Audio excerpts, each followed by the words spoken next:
Hello everyone, welcome back to my channel named Study Maths with SS. So आज हम लोग start करेंगे हमारा नेक्स्ट टॉपिक इकोनॉमिक्स का, that is law of diminishing marginal utility. Cardinal utility and ordinal utility हम लोग ने already कर चुका है, ठीक है। उसमें एक टॉपिक आता है law of diminishing marginal utility. So today we will going to start this topic, okay. So let's start. Law of diminishing marginal utility पहले समझेंगे कि ये लॉ कहता क्या है, फिर उसके अजम्पशंस देखेंगे and then we will further proceed with diagram and then table, okay.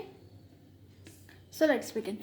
Law of diminishing marginal utility was propounded by German economist H.H. Gossen. German के एक इकोनॉमिस्ट थे जिन्होंने ये थ्योरी को डेवलप किया, ये थ्योरी को प्रोपाउंड किया and his name was H.H. गुसेन. So this law is also called Gosen first law of consumption.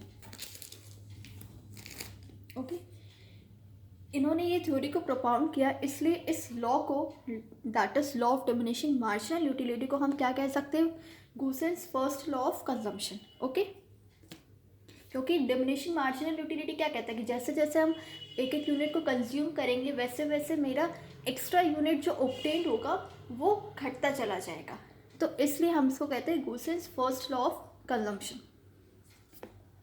In 19th century this was further modified by Marshall. 19th century में इसको फर्दर इसमें modifications लाया गया इस थ्योरी में।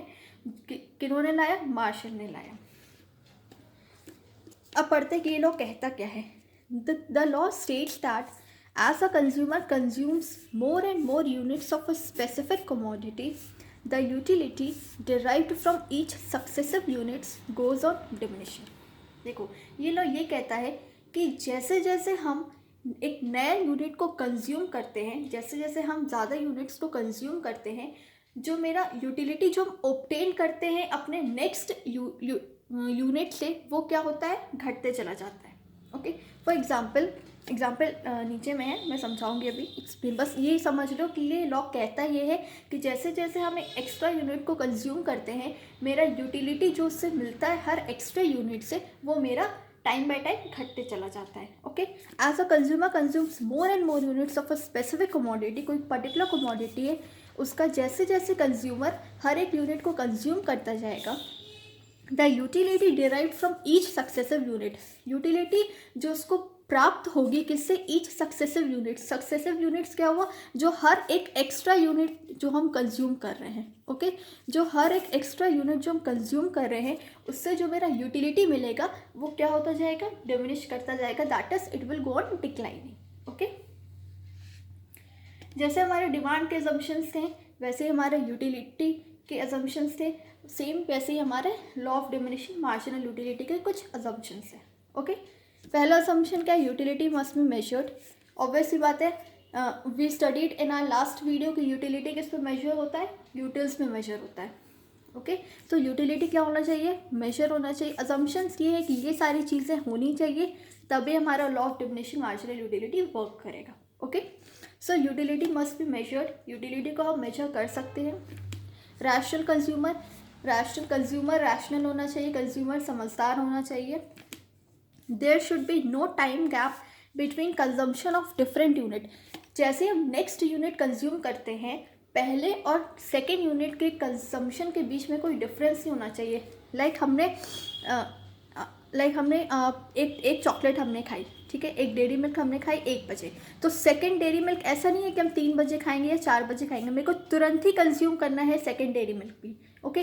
तो यही कह रहा है, there should be no time gap, कोई टाइम गैप नहीं होना चाहिए, कंटिन्यूसली मेरे को वो कंज्यूम करते रहना चाहिए। Test preference and fashion remain unchanged. Test preference fashion जो है वो बदलना नहीं चाहिए, सेम रहना चाहिए। Income must be constant, income constant होना चाहिए। फॉर एग्जाम्पल अगर इनकम मान लो एक डेयरी मिल्क हम खरीद रहे हैं 20 रुपये की, ठीक है, सडनली मेरी जो दूसरी डेयरी मिल्क है वो मेरे को 10 की मिल जाएगी, तो हम क्या करेंगे? हम डबल खरीद लेंगे, ज़्यादा खरीद लेंगे। तो जो यूटिलिटी जो मेरा ऑब्टेन होगा, जो एक्चुअल में जो हमको यूटिलिटी मिलनी चाहिए 20 रुपये की डेयरी मिल्क से, वो मेरे को वो यूटिलिटी नहीं मिलेगी 10 रुपये अगर प्राइस हो जाएगा वो डेयरी मिल्क का। तो तो इसलिए हमारा जो इनकम होना चाहिए कांस्टेंट होना चाहिए, फिक्स्ड होना चाहिए, ओके, वेरिएट नहीं करना चाहिए इनकम, अदरवाइज यूटिलिटी फिर वो सेम नहीं आएगी जो हमको विदाउट वेरिएशन के जो हमको मिलती। Next is no change in quantity, quality and size of product. Size of the product भी सेम होना चाहिए, लाइक 20 रुपीज़ वाली डेयरी मिल्क खा रहे हैं तो 20 वाली ही होनी चाहिए, 10 वाली नहीं होनी चाहिए। क्वालिटी सेम होना चाहिए, डेयरी मिल्क ही होना चाहिए, कोई सस्ती चॉकलेट नहीं होनी चाहिए। क्वांटिटी भी सेम होनी चाहिए। ये सारी चीज़ें हमारी होंगी तभी law of diminishing marginal utility हमारा काम करेगा। These are all assumptions of law of diminishing marginal utility, that is we are assuming these things to be taken place or to take place for happening of law of diminishing marginal utility. Okay, example के through समझते हैं, ठीक है। यहाँ मैंने चपाती example लिया है, okay. For example एक चपाती है, 2 3 4 5 6। एक चपाती मीन्स पहली रोटी जब हम कंज्यूम करेंगे तो मेरे को 5 की यूटिलिटी ऑब्टेन होगी। मार्जिनल यूटिलिटी कितनी होगी मेरी? 5 होगी, ठीक है।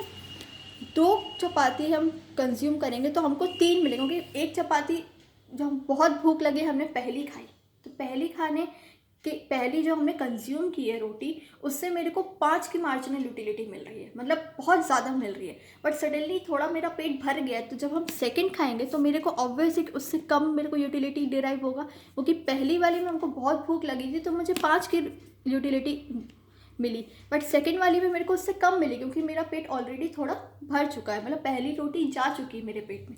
तो सेकंड से हमको फॉर एग्जांपल हमको 3 मिलती है। Similarly when we consume the third chapati we will get the utility of 2। 4 लेंगे तो 1, 5 लेंगे तो 0 मतलब अब बस, अब मेरे को बिल्कुल भी यूटिलिटी नहीं है। अब 5 मैंने रोटी खा ली, उसके बाद एकदम मेरा पेट इतना भर चुका है कि मैं और कुछ खा ही नहीं सकती, एकदम 0, मतलब वो 5वीं जो रोटी मैंने खाई है उसकी यूटिलिटी मेरे लिए एकदम 0 है। लाइक अगर हम 4 खाते तो हम कह सकते हैं हाँ मेरे को 1 की मिल रही है, बट जैसे ही मैंने 5th रोटी कंज्यूम करी मेरी यूटिलिटी एकदम डाउन हो गई, मतलब एकदम 0 हो गई, मतलब मुझे कुछ उससे सेटिस्फैक्शन मिला ही नहीं उस 5वीं रोटी खाने से। सिमिलरली जब हम 6 रोटी खाएंगे तो मेरी यूटिलिटी क्या नेगेटिव में चली गई। लाइक अगर मैंने 6ठी रोटी खा ली तो मैं वॉमिट कर दूँगी। तो ये हमारा जो होता है मार्जिनल यूटिलिटी, जैसे जैसे हम एक एक यूनिट को कंज्यूम करते जाएंगे वैसे वैसे मेरा यूटिलिटी जो डिराइव होगा वो घटता चला जाएगा। ओके, लाइक देखो एक चपाती थी तो मेरे मार्जिनल यूटिलिटी कितनी थी? 5 थी। ओके, यहाँ पे 2 मैंने खाई तो मुझे मार्जिनल यूटिलिटी, ये इधर मैंने पॉइंट दिया है, 2 खाई तो मुझे 3 की मिली। फिर मैंने 3 खाई तो मुझे 2 की मिली। 4 खाई तो मुझे 1 की मिली। 5 खाई तो मुझे 0, कोई यूटिलिटी नहीं मिली। बट सडनली जैसे ही मैंने 6th रोटी को कंज्यूम किया मैं वॉमिट करती, तो मेरी जो यूटिलिटी है वो पूरी नेगेटिव में चली गई। ओके, सो 6 नेगेटिव में चली गई तो यहाँ जाएगा। तो आप अब जब लाइन ड्रॉ करोगे, ओके, ये थोड़ा सा टिल्ट हुआ है बिकॉज मैंने मार्क नहीं किया था नंबर्स, मैंने एक्यूरेट नहीं मार्क किए थे, लाइक डिफरेंस सेम नहीं था, ठीक है, रैंडमली लिया था। तो जैसे ही मैंने 6th रोटी कंज्यूम की मेरी यूटिलिटी क्या हो गई? डाउन हो गई, मतलब नेगेटिव चली गई। तो यही हमारा law of diminishing marginal utility कहता है कि as and when we consume more and more units of a commodity the utility obtained from the successive unit will go on declining. जैसे जैसे हर एक यूनिट को हम कंज्यूम करेंगे, हर एक एक्स्ट्रा यूनिट को कंज्यूम करेंगे, वैसे वैसे मेरा एक्स्ट्रा यूनिट से मिलने वाला यूटिलिटी क्या होगा? घटता चला जाएगा। This is all about your law of diminishing marginal utility.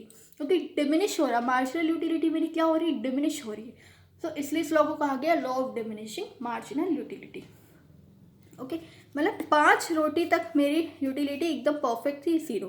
इसके बाद मैंने जो खाया, जो कंज्यूम किया, उसमें मेरी यूटिलिटी क्या हो गई? एकदम नेगेटिव चली गई। और अगर नेगेटिव चली गई तो फिर तो बेकार ही हो गया ना। इससे अच्छा तो मैं नहीं खाती, एटलीस्ट वो 6 रोटी मेरे पेट में रहती 5 रोटी तक। मैंने 6ठी रोटी जैसे ही खाई तो मेरी पहली, तीसरी, चौथी, 5वीं सब मेरी निकल गई नेगेटिव। अब वॉमिट कर दिया तो मेरी सारी रोटी निकल गई, तो इसलिए वो मेरी नेगेटिव में चली गई। Okay, so hope so I have made you clear what is law of diminishing marginal utility. Okay, law of diminishing marginal utility होता क्या है समझ में आ गया होगा, hope so। इसमें सबसे इम्पॉर्टेंट assumptions होता है, assumptions एकदम माइंड में एकदम सेट कर लो कि यूटिलिटी आपकी मेजर्ड होनी चाहिए, ठीक है। कंज्यूमर रैशनल होना चाहिए। There should be, for example आपके नेट में क्वेश्चंस कैसे देगा, मान लीजिए आपके 5 पॉइंट दे दिया, ठीक है। 5 पॉइंट में कोई एक 5वां ऐसा पॉइंट डाल दिया जो इनमें से इसका अजम्पशन नहीं है, तो आपको फाइंड आउट चूज़ करना होगा कि इसमें से कौन सा ऐसा अजम्पशन नहीं है law of diminishing marginal utility का। इसलिए जितने भी पॉइंट्स हैं वो सब आपको माइंड में सेट होने चाहिए। Okay, so that's all for today. अगर आपको मेरा वीडियो पसंद आया हो देन प्लीज़ लाइक करिए, सब्सक्राइब करिए एंड शेयर करिए अपने फ्रेंड्स के साथ। Okay, so till then bye everyone, take care.